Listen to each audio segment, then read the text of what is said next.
Just a glass. No, no, no. Just a glass, please.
There's nothing to. Hi guys. We're just sorting out a few issues. Give us a minute.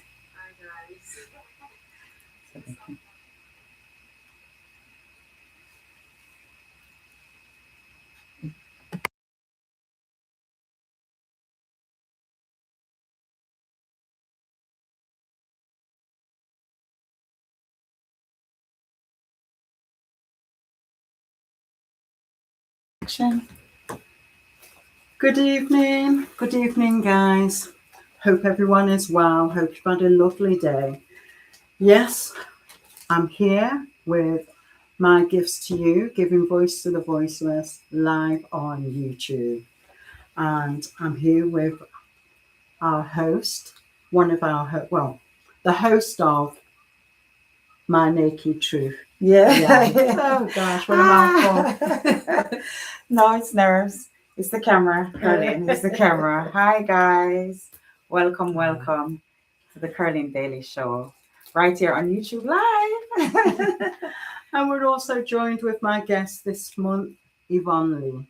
Say hi, Yvonne. Hello. Nice to meet you ladies again. Yes. Good to see you again. So please put a comment, or if you want to phone either myself or Yannick on our WhatsApp, you're welcome to do that. So this evening, just like to put out first, this is a safe and compassionate space created for women and men whose lives have been impacted by domestic violence, whether personally, through a loved one, or through advocacy. Here, we honour every voice. No one is pressured to share more than they are comfortable sharing, and anonymity is always respected. If today's conversations brings up difficult emotions for you, please remember that you are not alone and support is available. If, if you are in immediate danger, please contact your local emergency services. Today, we continue our mission of breaking the silence, sharing hope, and reminding every listener that healing is possible. Thank you for joining, and thank you for being part of our community that brings every story matters. Just to share our positive affirmation. I am not what happened to me, I am what I chose to become.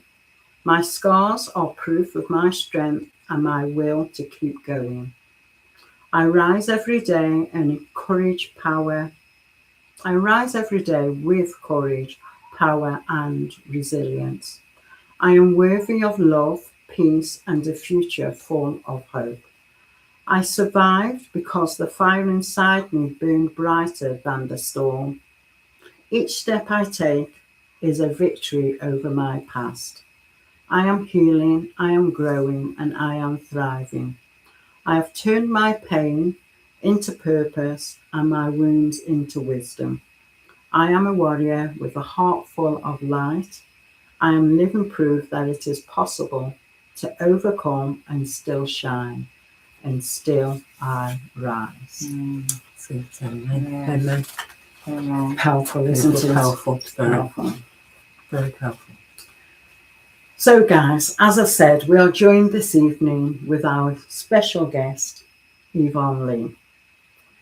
So, we are going to unwrap with Yvonne, and I just want to share a bit about who Yvonne is.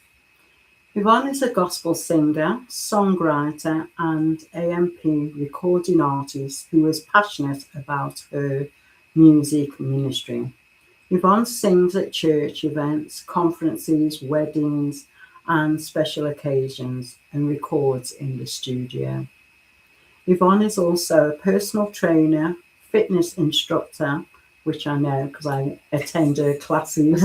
As in one of them yesterday, we had gospel aerobics.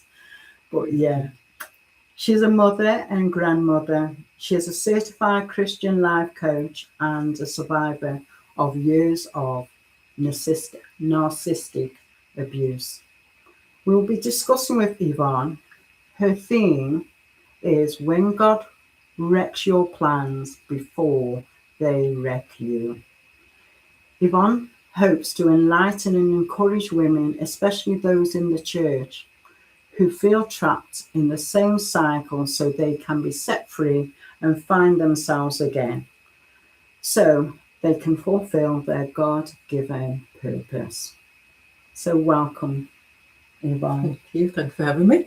You're welcome. I'm glad that you were able to come this evening. I know we've had a lot of ups and downs in regards to having you on the show, but tonight is the night. So I'm going to hand over to you, Yvonne, for you to share your story. Any questions, you can put your questions in the chat, and as we're going along, we'll be asking Yvonne different questions and so forth, or we may leave it at the end. Yeah. Okay, so over to you, Yvonne. Thank you. Right, thank you ever so much for having me. You're welcome. Yeah, I just actually wanted to start off with a poem that I wrote, which kind of describes a little bit of what I went through. And I know so many women have gone through this, and this is why it is my passion to help people to be more aware. You know, you're one of the forerunners, Curlyn and Yannick, you've been through a lot. But I just wanted to share this poem first. It's called The Winding Road of Healing. It starts off, the winding road of healing is not straight, it's set apart to take you through the process, mending wounds within your heart. It brings along your memories, some happy and some sad, and some we wish not to return because they were so bad.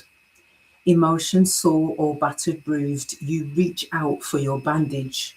But the one who caused your cuts to bleed can't heal. They took advantage of your kindness showed and gifts bestowed. They thought, I'm set for life. They worship me like I'm a god. I'll keep on causing strife. Until the one above, who sees all things, said, no more, that's enough. You thought my child was oh so weak. They're made of stronger stuff. You thought that you were using them, but I was using you to show them patterns soon to break and clarify their view of who they are, a child of God, yes, vulnerable, kind, with feelings, to journey on where I'm at the end of the winding road of healing. Brilliant. Wow, Brilliant. That's just a poem Yeah. I wrote. So a little bit about my story. The last portion, we've only got like a limited amount of time, so I'm just gonna kind of share the, what you feel kind of the last portion. Yeah. I was married for almost 10 years. I'd come into the church. I've been in the church 22 years this year, and I met a man who was recently baptized, and I thought, this is my person. You know, I thought, you know, that's it. We're going to see off our sunny days and go and meet Jesus together when you know he comes back again and everything.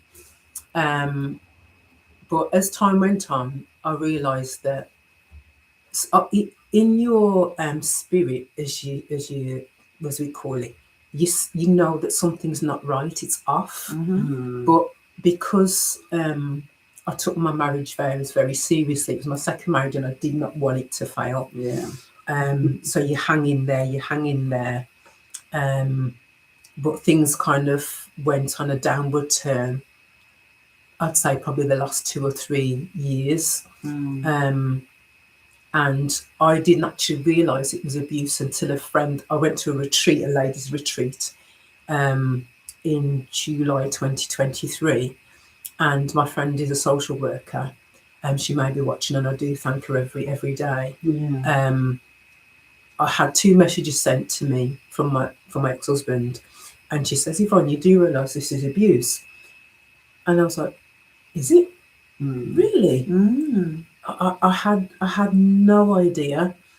And she said yes. So, you know, as time went on, God was kind of showing me, yeah, this isn't right.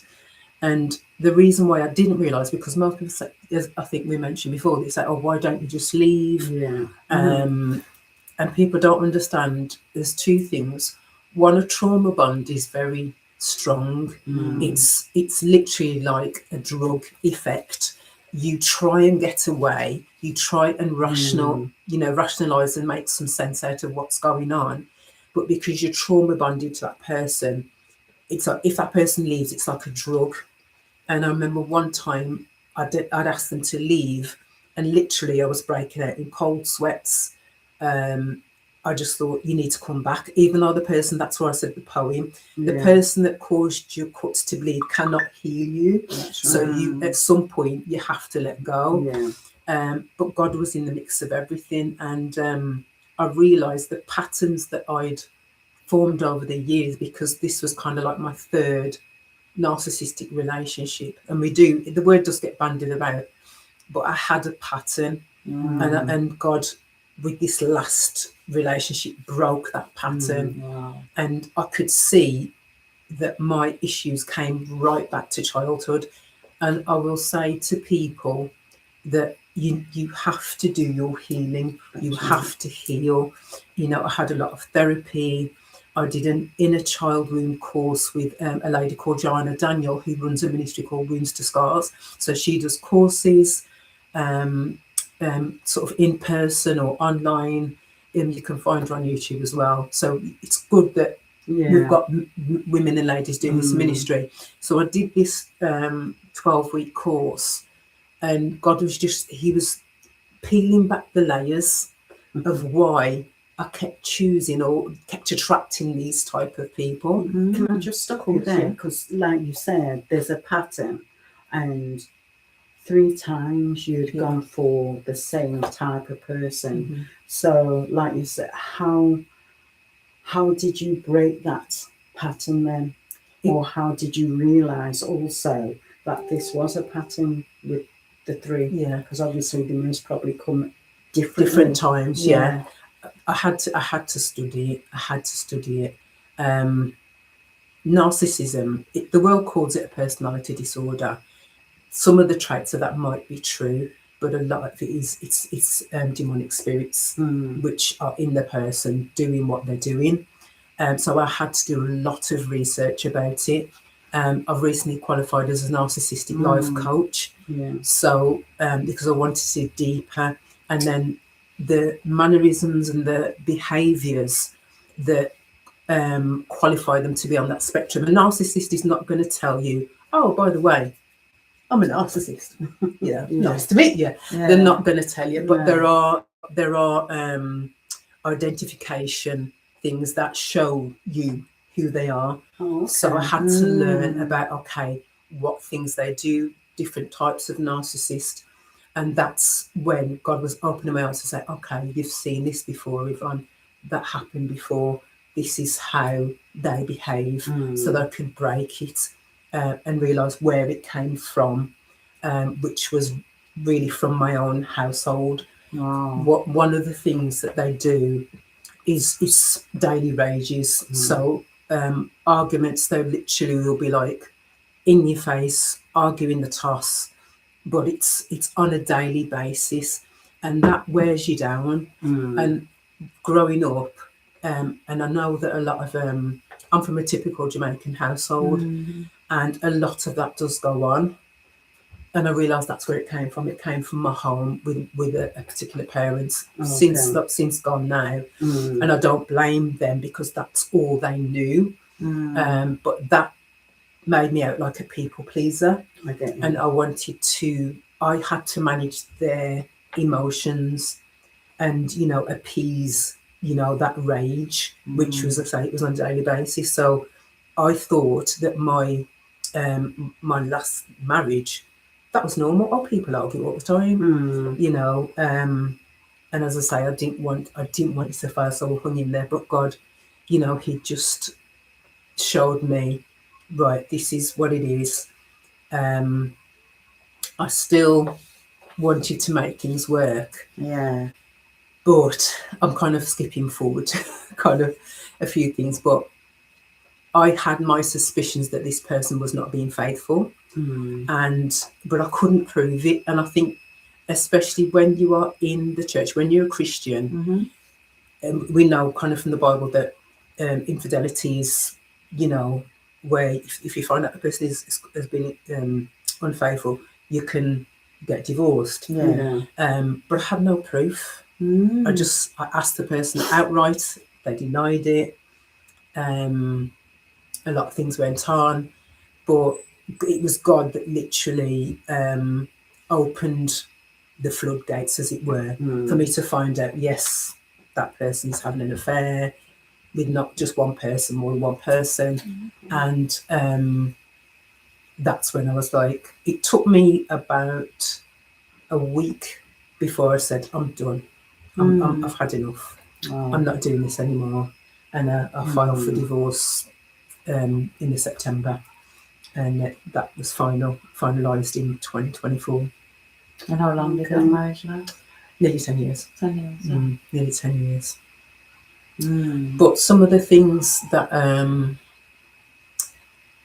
how your body kind of how your body reacts to it, because it can be very subtle, because you might get like shouted at, or they'll gaslight you. So I'm trying to get a decent thing of gaslighting.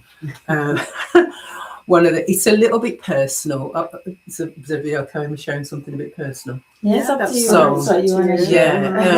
I shared it on my TikTok, because I've got a TikTok page and everything. Yeah. But we went away, went abroad, won't say the occasion, but went abroad.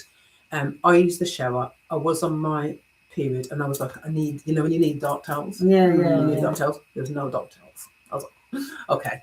So I had a shower, used my towel, but I rolled it up and I put it, when you leave the towels on the floor for them to collect, and I thought, I'm going to let them know so there's not a shock.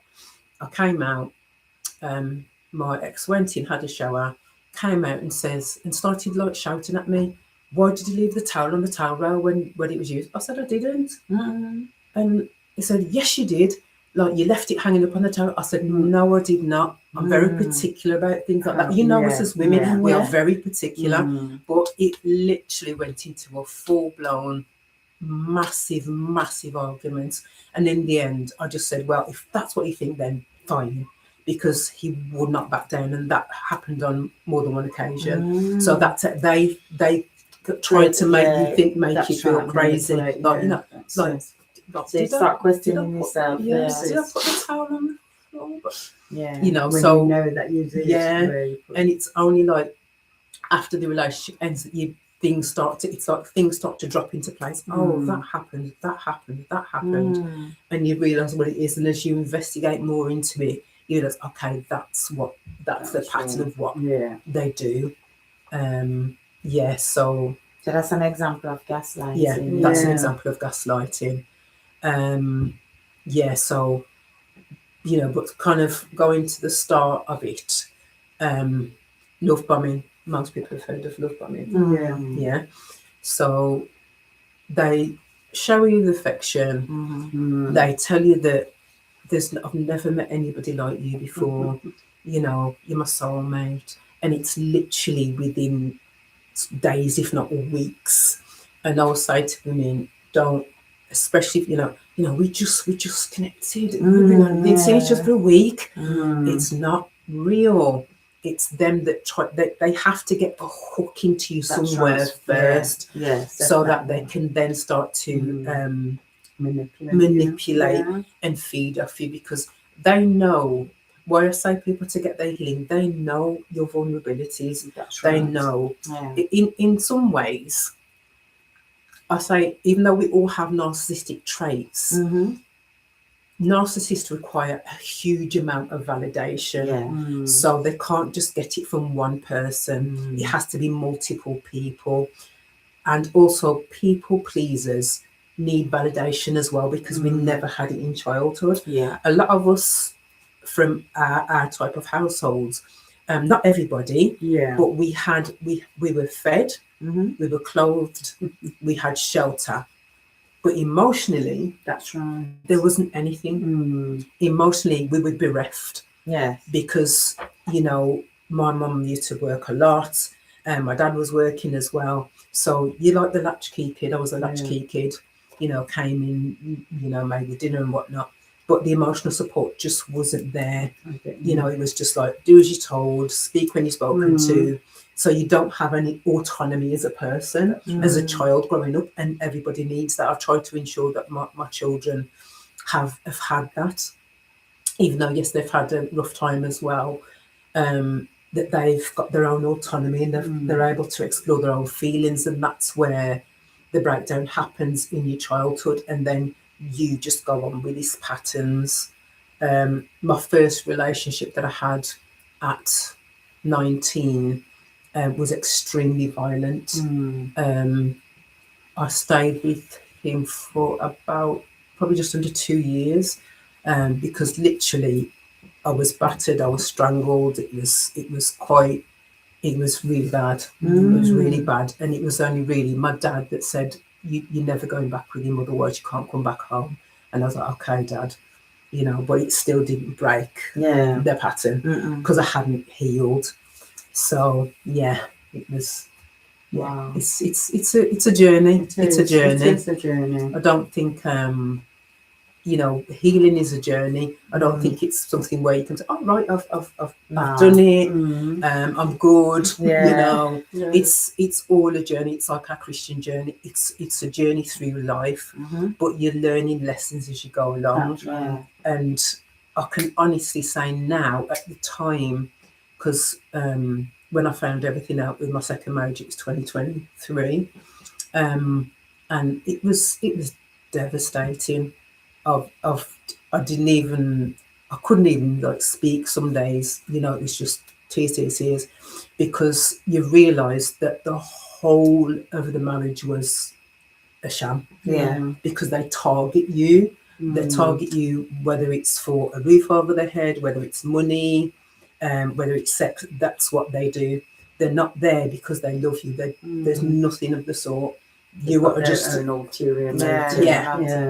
They are there just to use you, and then when they're finished, they go through a cycle. So that idealize you to start off with, and then they start to devalue you. So they'll little digs, little picks. Like one of the things that he says, you behave like a man, and I'm like, you know, I remember hearing him saying it about his ex. This is like later on, so they, you know, that's it shows through, and then the discard happens, and the discard is when they think that you're going to stay and endure any kind of rubbish, and then they're like, there's no affection, there's no closeness, there's no empathy, so they've literally cut you off, but you're still with them. And it's the there's most no friendship, nothing. There's nothing. You know, they look at you as if you're something on the bottom of the shoe. And they, you know, they're still trying to. But once God had, I was like, once God had like showed me what was going on, I was like, nah, I'm done. You know, I know it's taken me a long time to know my value and know my worth. That's right. And you know, women. I know men go through it as well, but we are women of value. That's right. You know, I think you have to value yourself. You have to build yourself up with the help of God. One of the biggest things that helped me was believing in the promises of God about myself. Because when you've come from so little self-worth and self-value, my self-esteem was like so low. And then he rebuilds you so that you can, you know, okay, I am fearfully and wonderfully made. I am loved with an everlasting love. You have to, like, I look myself in the mirror on a daily basis and I say that to myself, what God says about me. That's it, to build you up. Definitely. You have to keep and saying that's it good to yourself, as a Christian, you know. At least we've got those tools. We've got the Bible, we've got God to help us build us up, but there are women out there who don't know Christ, and for them the healing has got to be talking to a friend, counselling and so forth, you know what I mean? So Absolutely. That's the other end of the spectrum in terms of us, we've got faith. Yeah. But what about the ones who haven't got faith? You Yeah. know, so yeah. And that's, and that's where we do encourage people to do the research themselves. Like you say, counselling is so important. It is. It's so important. I think sometimes as Christians think, we've got the Bible, we don't need therapy. But I think about it, God's put us He's got a role for each and every one of us on this earth. Definitely. And we can use it to help people, and therapists and counsellors are there to help people. Because what we don't understand is, no matter what we go through, yes, the person did us something wrong, but I think the big question is, why did I stay? Why did I endure it? Because it had to be something about you as well. Yeah. Why you entertained it for so long. Yeah. And then so that's where the healing has to come from. Because it's not saying you're not going to meet people like that. But I think once you get that therapy and that on that journey of healing, then you start to see the signs and it becomes more aware. You can recognize it. Yeah. And then because you're in a place now where you know your worth, you know your value, then you can actually stop it. As I would say, nip it in the bud, hit the nail on the head, and just finish it off like that. So that's why the therapy is so important, definitely. To have that space to talk, because a lot of it is coming from your childhood and what you've gone through as a child. And remember, we grew up in households where we only recognize abuse as physical. Yeah. So when it comes to the emotional abuse or verbal, so when it comes to emotional abuse, we don't understand it. We're not realizing that it's feelings and emotions that we've locked away, or the patterns of our family and our household and how it's dealt with. That's what we're dealing with now as adults, and it's about breaking that as well. So absolutely, it is. It's being accountable. It's moving from, yes, we're victims, but we have to take accountability for our own healing. Responsibility to change the narrative. And I do thank God, because I learned personally a lot more emotional maturity, which I was still this little girl that if he would argue, I would bite back. You know, so because that's what I was used to doing. It was almost like I was arguing with my parent, my mum at the time.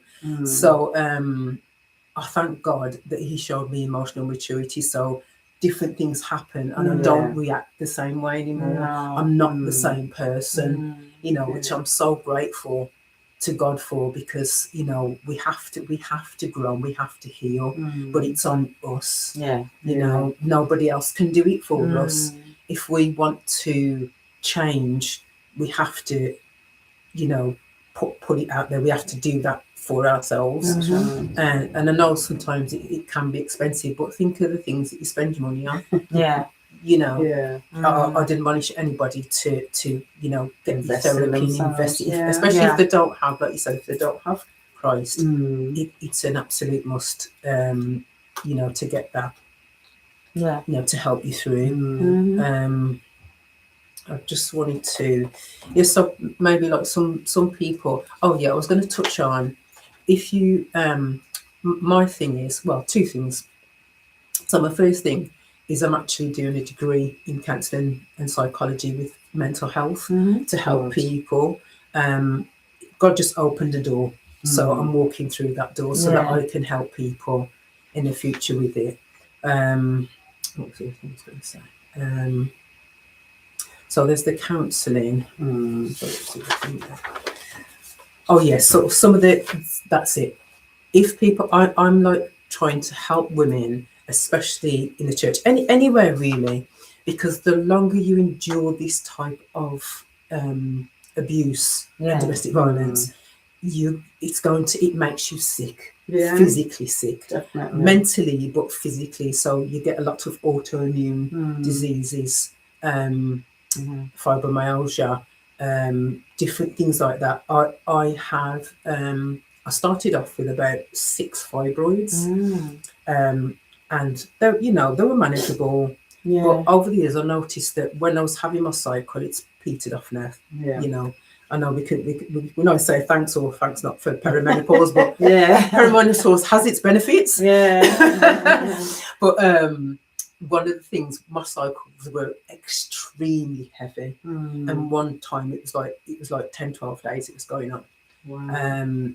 And I had to have an MRI. I was like, this isn't right. So I had an MRI, and I now have multiple fibroids, and the consultant says I have too many to count. And that's because of the stress of sitting in that marriage and enduring the abuse. So, you know, it's manageable now. When I ended that relationship, when I sort of like, right, you're not coming back to the house, I started going through the perimenopause properly. Okay. So like I used to have swollen ankles, my cycles were terrible. It all started to right itself. Okay. Because you get out of that That's environment. It's very It's stressful. toxic. It's toxic. You know, a lot of women can, you know, end up things like cancers and that. So it's really imperative that, you know, I do pray for women to get the courage or reach out to you. You know, I have a coaching, speak to someone that they can trust, you know, even if, because some people might think, well, am I going through it? You know, am I not? So help with the signs of it. So love. Go on, sir. Sorry, I think, like you said, sometimes women don't realise that they're in an abusive relationship until you start talking.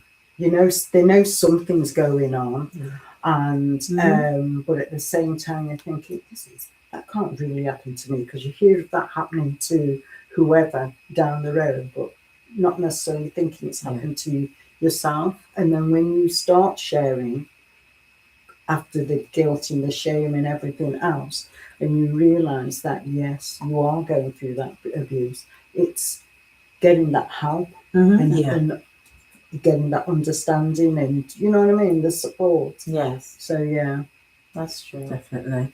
I just wanted to go through some of that. On my I have a TikTok account called the Wisdom Chair Coach. Yeah, the link is in the thank you. And I'm just gonna call it up so I can take you through some of the toxic traits, because if you don't know, you don't know. Yeah, that's right. And I didn't know, but I've had to learn. So just wait can for I it to ask the different traits in all the three? Were they the same or different or similar? In some things were similar. So rages are a throughout, because they don't have narcissists or people with this kind of spirit. They don't have any emotional maturity. They are literally like a little child stuck in an adult body. They have suffered some kind of abuse, but it's literally they've flipped it and then they take it out on other people. So there's a lot of projection, and by projection I mean what they accuse you of is what they're doing. Like I was accused of having affairs, but I never had one. But they were having it. You know, they say, oh, you know, you're rubbish at such and such, but they're just projecting. Because they don't love themselves. And one thing is that they actually hate themselves. So one of the things is early flattery. Like I said, they'll love bomb you. They'll say, you know, you're the best thing since sliced bread. They'll praise you, especially like if you're in the church, they'll praise you on, you know, like you know a lot about the Bible, and because they're trying to stroke your ego. The ego that you're comfortable. The ego that probably, and the validation that you never had as a child, they will touch on that, and then you'll be like, oh. You know, it touches a part of you. I feel heard. You know, so yeah, that's one of the things. Physical boundaries. So they will be kind of charming, then they will little touch. whether it's, and this is a pattern I've noticed as well. Mm. So they'll have a little touch. So, oh, thank you so much, because they're trying to test your boundaries. Yeah. They're looking to see a way in a weakness. Yes. Yeah. So I noticed that. So now, if I clock, because I ask for spiritual discernment all the time, every day I pray for spiritual discernment. I say, God, show me who they are so I can see. And when I see it, I'm like, right, I've got you. Okay. And I They'll remove test the myself. boundaries, because so they will say something, see how you react Yeah. to it, to see. That's right. Okay. I can I get can away get away with with it. it. Yeah. Yeah. Yeah. So that's another thing. They'll be contradictory in their religious beliefs. Like I thought my ex was a Christian, but then things came up. I'm like, that doesn't sound right. That doesn't line up with the word of God. So clock it early on. Don't, take too long.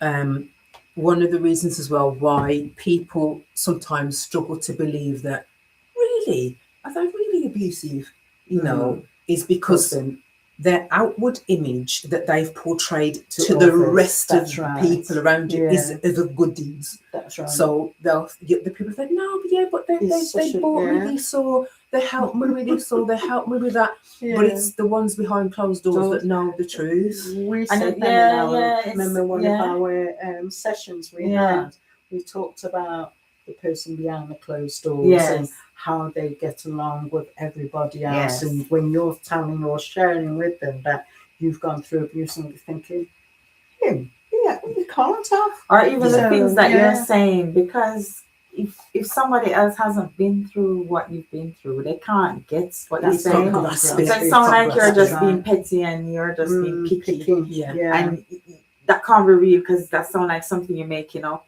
When it's what's happening. Definitely. Definitely. Yeah, it's hard to believe. Yeah. For others to believe. Which again is very stressful on yourself. Yeah. Because then you start to even think, is it me? Is it me? Or am I really the problem? And you become quite isolated, because you think, is anybody on my side? Yeah. And they do that isolation as well anyway. So they will start to kind of talk badly about your friends or your friends in church because of your family, because they want to pull you away.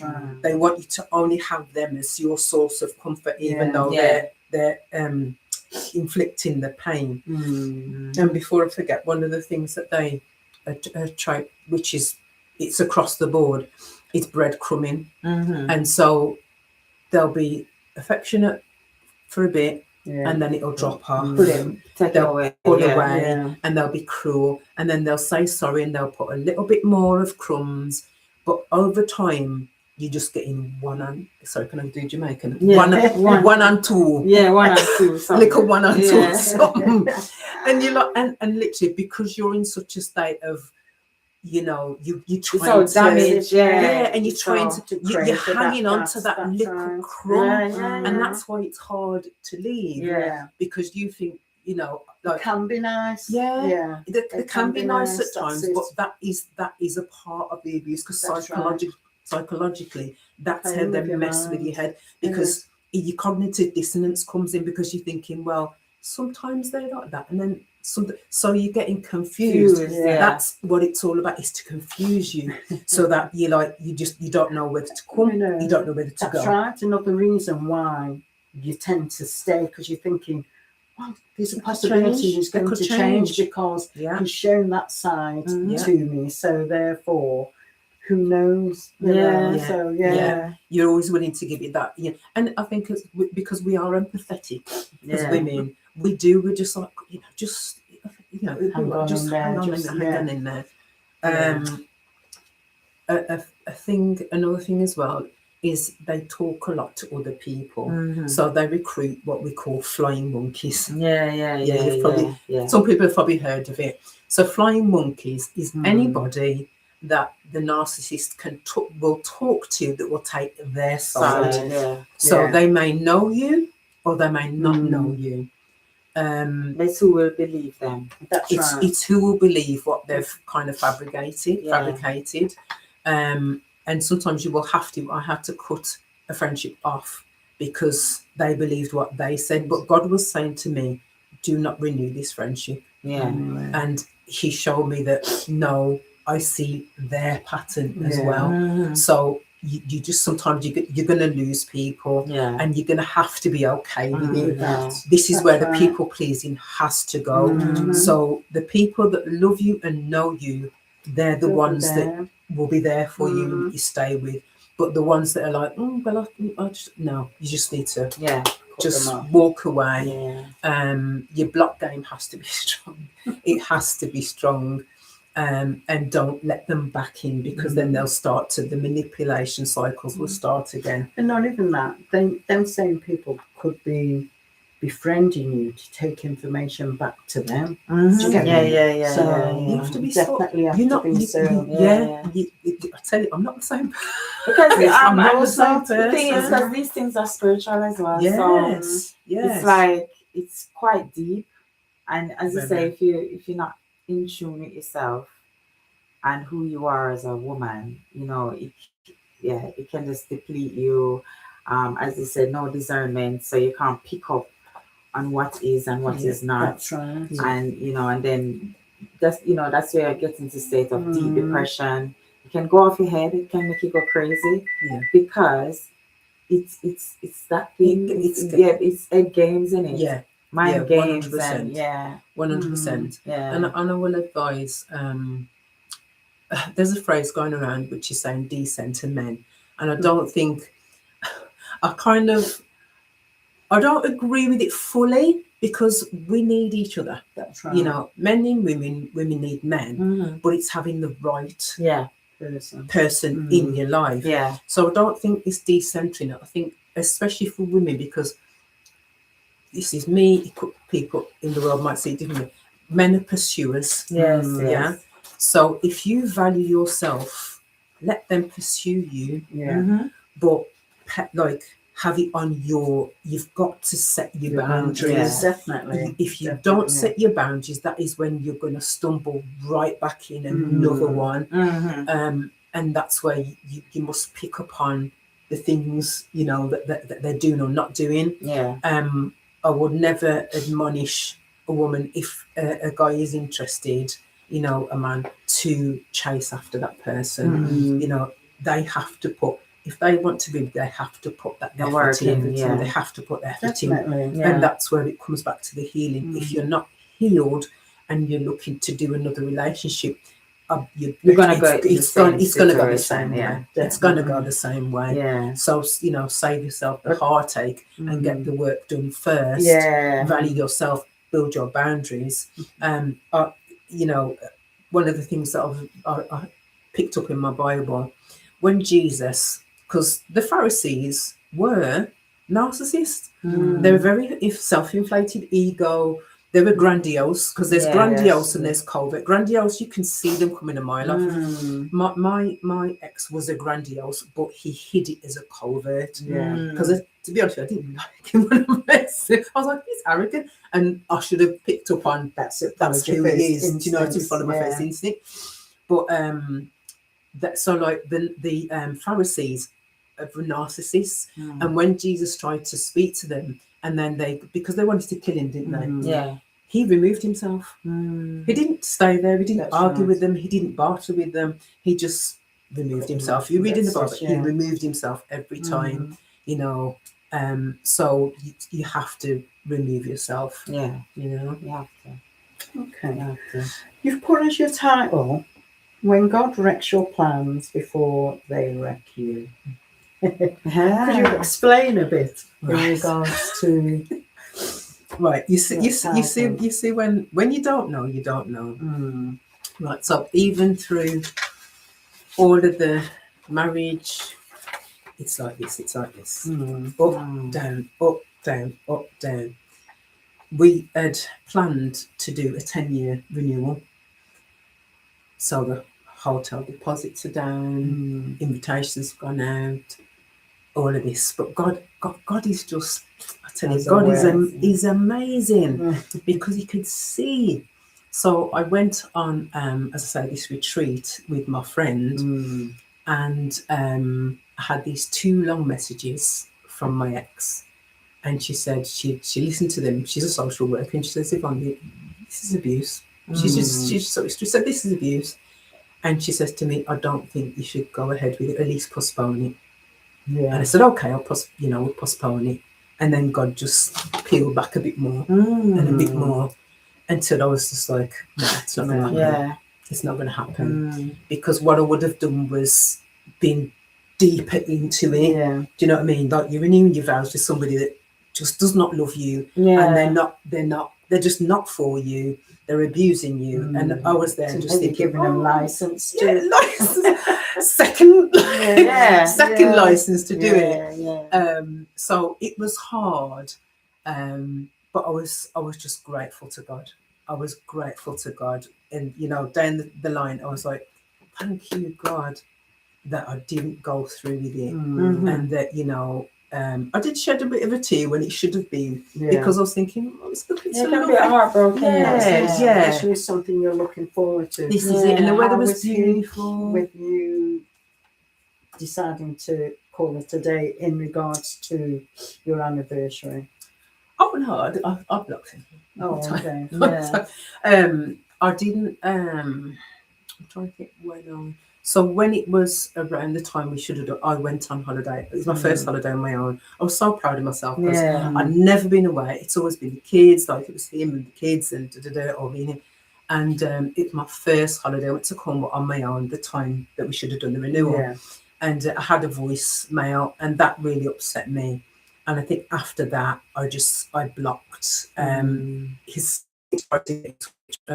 not entertain nothing, because for me that's done. And that's another thing with narcissists. If you have to go no contact, and you have to stay no contact, unless it is hard when you've got children. So if you have children and you decide, right, I'm done, grey rock is one word answers, plain. Don't draw them into their games, a conversation. They want how they feed off any kind of energy, whether it's positive or negative, but they prefer negative, which is why they're very chaotic and very argumentative, because that's their driver. That's how they kind of survive. So, if you are, it's a long story, but you have to keep your answers to a minimum. And if you are split up, just keep it as civil as possible, but don't be drawn into any word games, mind games. But if you haven't, and it's just you and the person, block.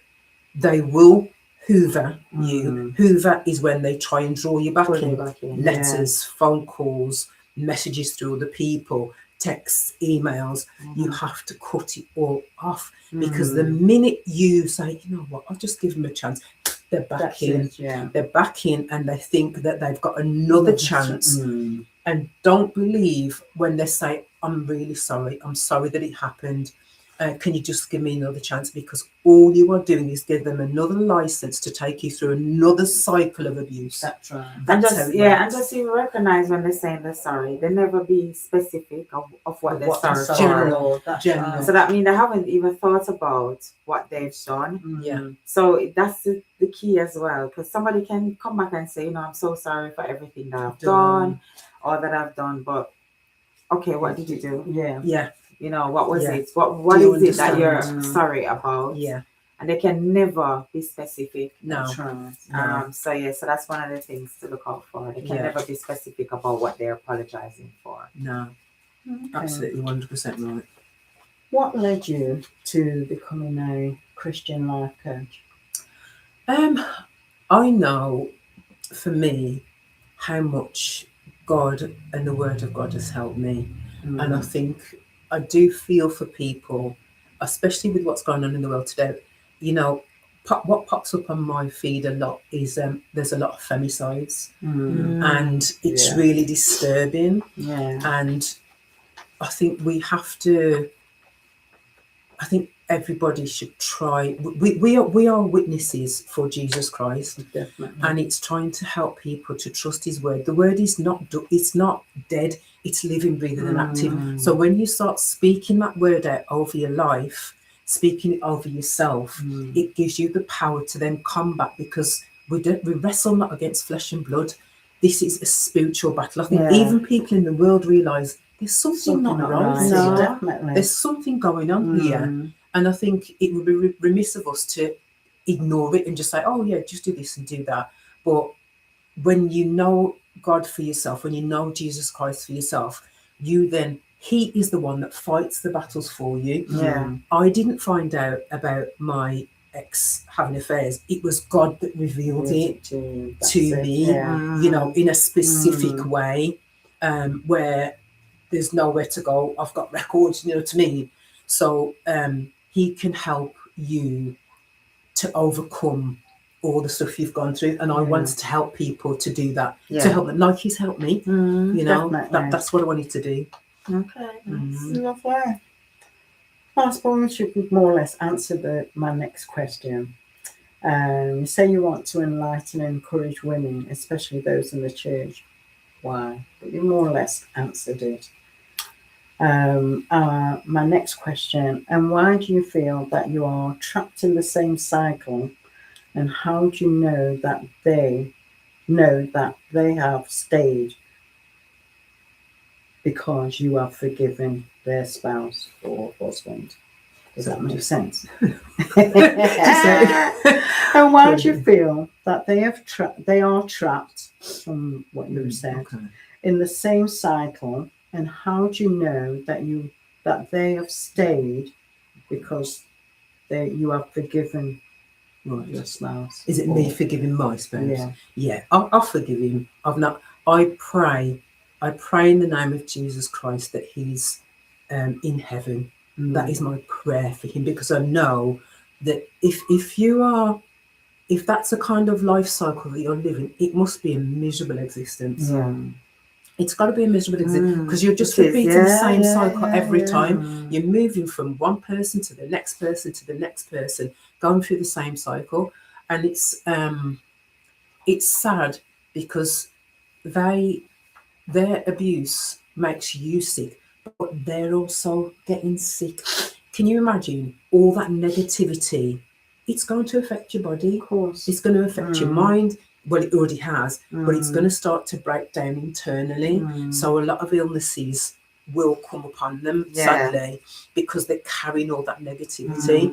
But I've forgiven, like, there's certain one things you do get, which is it gets better, is flashbacks. So a little bit like PTSD. You'll remember things and be like, you have to, you just you There's certain things that happen. You know, for me, it's triggers. Locking me in the kitchen. I feel like I feel trapped. Yeah. You know, so don't close the door while I'm in there. If you want the door closed, tell me and I'll close the door. So there are different triggers, even though it's been so many years, but they're still there. And there are still memories. And I always liken it to Jesus, like God. God loves a sinner, but he hates the sin. That's right. So I hate the sin, what he did to me, but I don't hate him. I can't, you know, I feel pity, and I would rather they were free, set free, so that they can live a decent life, you know. So I wonder how much they are aware, and would they go and get support? Do you get me? I think they live in denial. They're living actually a lot of delusion, which is sad. But you see, when the enemy has got you in a chokehold, it's literally, it's got to be divine intervention that can set you free from that, because that is their life. They believe that they are gods. These things have come about from of old. They're from Baal days. That's why there is a spirit of lust. And a lot of them, well, all of them, sorry, have that spirit of lust, which is why they can never ever stay faithful to one person. Somebody questions? I was just gonna say, somebody had some questions. Thanks, guys, for the comments. You got a few comments. One of the things is, guys, if you notice, when you leave a comment, it just leaves your email. So if you just put your name at the end, so we know who is sending the email, but sorry, the message. But I'm just gonna guess from the email address. It says Verona. So it says amazing testimony. Thank you for sharing and being so open and honest. May God continue to protect and keep you safe.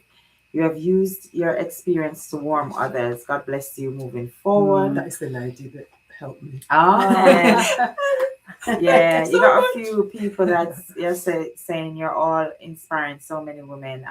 That's Jean, I think. Prophetess Sean. Hi, Sean. Oh, hi, Sean. Hello, ladies. New York is here in the house. And then she said something about he reveals to heal, what we're talking about earlier. Yes. And then Lauren says, thanks for sharing your story, Yvonne. If you could give yourself one piece of advice, what would it be? Is that your younger self? Yeah, your younger self, one piece of advice. What would it be? Run. You know what? I think it's hard as your younger self because we don't choose our caregivers. That's who they are. So I would have still had the same caregivers and gone through the same experience. But what I would say is that when you know, that's when you can change. And just have respect for yourself. It's one. I think a lot of women, because they've not been brought up with that. They don't respect themselves. They don't love themselves. They struggle with feelings of self-worth. And you have to, you have to build on that as soon as you know, so that you've got autonomy. My younger self didn't have I wasn't allowed to have autonomy, so therefore there wasn't really anything else I could do apart from just walk it through. But knowing that God, I've always felt the presence of God from when I was very little. As well as kind of being in my household and having been abused, I was sexually abused, and I was abused by an older man as well. So those things can take away it can take away your self-worth. So it's like even seeing your younger self in those situations. What advice could you give to her? What could you say to her as the older person? This is a part of the inner child wound course that I did, the inner child wound healing. One of the things you can write letters to yourself. I wrote a letter to my mum even though she'd been gone years. Because I was going to ask you, were you able to go back to your caregiver and say, you recognise now what you were doing and blah, blah. I wrote a letter. When I went on holiday, the first time by myself, I wrote her a letter. Bob, cry. It's got to come out. But when you visualise your younger self, and I gave the younger me the most biggest hug, and I said, "It's okay. You can go now." That was a hard one. Wow. You can go now. And It wasn't your fault. No, it wasn't your fault. No. And plus, our parents, they never had that love. That's right. They just did what they That's what just you do did now. what Parents. That's right. Almost like a generational curse. Yes, you have to break generational. it. You have to break it. So it's just repeat cycles that continues to go on. And it's about recognizing, oh wait, my mom went through this. And my grandmother. But it has to it's stop the same somewhere. thing I'm going through. So where does it stop? I think with myself, with my mom, she didn't know her mom. Her mom died after giving birth to her. Her nan grew up. But with all us, she used to show us love. And so I don't know if that's because she never had that love. So therefore she poured that love on us. You know what I mean? Okay, lovely. What is one thing you could encourage someone with? Anything? What would be one thing you could encourage somebody with? I'll probably split it into two things. Jesus, get to know Jesus. Jesus is the source of love. In the Bible, is it 2 Corinthians 13? So the 2nd or 3rd Corinthians, the love chapter Yeah. in the Bible. Go through that chapter. When you go through that chapter, if what you're experiencing doesn't line up with that chapter, it's not love. It's not love. Love doesn't shout. It's not. It is patient. It is kind. It is not self-seeking. It's not rude. It's not arrogant. And when you're experiencing those things, you need to know what it is from the Word of God. So it's like, okay, no, this isn't right. And I think there was 2 things. I forgot the second thing there. Perimenopause, man. Anyway. Just a little laugh. I was going from my bedroom downstairs, the one probably yesterday morning. I was like, "Where's my water bottle? Can't find my water bottle." It was on the hook of my finger. Oh, Jesus! I was like, "Lord, help me!" Yeah. Anyway, so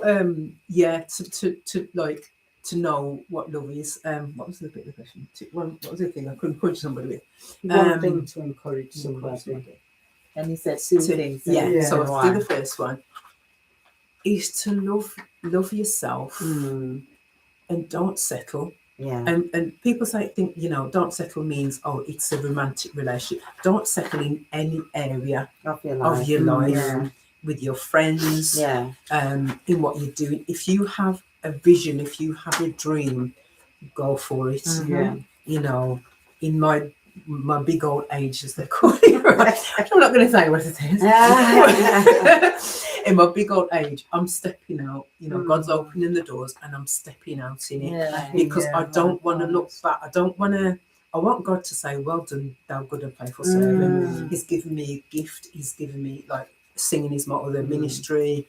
Purpose. You've got purpose, and I have to use it. I don't want to, just let it. It's nothing, because I know He won't be pleased, and I want to be able to say, "Well, I did my best with what I had." Yeah. So not settling, and just encouraging people to do that. Do your research for yourself, because it will help you greatly. I know in my church that there's people going through it, and because, another thing I will say. Marriage must not become an idol. No. Because it becomes an idol. If God didn't design His women, He didn't design any woman to be abused. No, definitely not to be abused. And you must, if you recognise it, at least separate. I'm not saying divorce isn't for everybody, but God will make a separation of some kind, because this person does not value you, and they keep on tearing you down. And if you stay in it, you'll be sick. So it's like just pray for the courage to come out of it. Yeah. That's lovely. Yeah. Thank you so much, Yvonne, for sharing, opening up, being vulnerable, and encouraging. Thank you. So thank you so much. Yeah. And especially with it being our first live. Live and direct from the studio. It's been really good. It has been really good. Yes. Glad it's helped. I hope it helps somebody. Definitely. Yeah, That's what it's Sean about. saying. She's saying your transparency shall heal someone who will view this interview. Amen. Yeah. Praise God. Yeah. Which it will. Okay. Because as you say, there's lots of women out there who are going through, and they don't know, because they don't recognize it. They know something is wrong, because they don't feel good. Yeah. But they don't know what to do. They don't know how to explain it. Or even keep thinking, it's me. Yeah. I know when I was going through it, I'd make sure before you come home from work, tidy up and do different things to make sure, and check the house, make sure the food's done all right. That's the really house is clean. It's like definitely. Because you think to yourself, you don't want anything to, because you think it's triggering. Because they blame you. That's right. They blame you. Yeah. Make sure the kids are okay. Yeah. You know what I mean? Yeah. So One of the things I forgot to mention is a thing called Darvo, which they will do something wrong. They will deny it, and then they will attack you with it. they'll reverse and flip the blame onto you. Then they become the victim and you're the offender. I know. You know, they flip it round. So it's, you know, just be so careful. Don't take any Yeah, they become, they play the victim. So they've done you something. Yeah. Because you've reacted to it and they don't like that reaction. They flip it back. on you. Yeah. Cassetta. Hi, Cassetta. She say, hi, ladies. It's great to see the faces. There's healing in what you say. Definitely. Yeah. Yes. Thank you, Cassetta. That's awesome. It can help somebody. That's another one. Huh? Another one. Yeah, she said, listening to your body is very interesting. That's Lauren. You know deep down before you come to the realization. I think it's my client actually, Lauren. Hi, Lauren. Don't ignore the feelings. You know, don't ignore your spirit. Don't ignore those things. It's not true for everybody, but one of the danger signals could be if you meet somebody is butterflies. Oh yeah. It is a danger signal for most people because it's not safe. You're not safe. Yeah. It tends, you know, you're better off just being the boring person, you know, because and most of us want that butterfly feeling in it. know. Because it's like just like Hollywood, Disney. But it's danger. That's the danger. Definitely. Definitely listen to your body. Thanks, Lauren. It's true. You have to listen to your body because your body knows. So if somebody says something to you and you're not comfortable, it doesn't sit well with you. That's right. It's always good, no matter how embarrassing it is. It's always good to share with a friend, to say it to somebody, because there's always somebody who's gonna say, "That don't sound right." You know, and no, you're not making it up or thinking anything is wrong. But I know that sometimes it can seem embarrassing, the things that they probably say or do. But just remember that, you know, other people are going through the same thing. It's not just you. And if you have friends that you can trust, because I know what it can be like with some women, you know, you share something with a friend and instead of them advising you or being concerned, they take it to somebody else. Right. But you never know where she, I can't believe that's what she's putting up with and blah, blah, blah. Not realizing that, you know, this person's going through something. So help them. And it can happen to any one of us. Because sometimes I heard a woman said one time, she said, me too trying for them something there. Hello? You're the first one who's going to get abused because they go for strong women. And they know how to break it down. And that's why they come so simple with stuff and things. So it's a challenge. So when you think that you're strong and they can't do it to you, you could, because what it is, sometimes you don't understand that. People tap into your emotions. This is not about your strength and your physical fight. It's things that you've gone through as a child that gets tapped into. And if you haven't dealt with it, and these are things that you don't know you even have, sometimes we don't even know that we have these issues.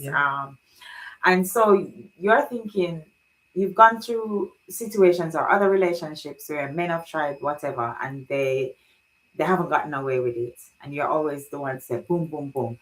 But there's always that one person that comes and tap into that emotion. And that's the person who is, if they know, and they can tap into that. And it's that one time where you think, you know, you're immune to it. That's when it happens. So it can happen to anyone at any time. Definitely. And so no, we're not immune to it at all. I will say, if you've got a friend that highlights things which, you know, she's been through it, please don't ignore that friend. I wish somebody would have said something to me, like, so I could have, you know, picked up and okay, you know, that's not right. Do you know what I mean? But just please listen to that friend, you know, as long as you know it's like, and if you're listening and it don't sound right, say it not sound right. Not trying to get in your relationship, but that does sound good to me. I suppose it depends on where the person's at, whether or not they're going to listen. Or I'm thinking, oh no, I love him. I want to be, you know what I mean?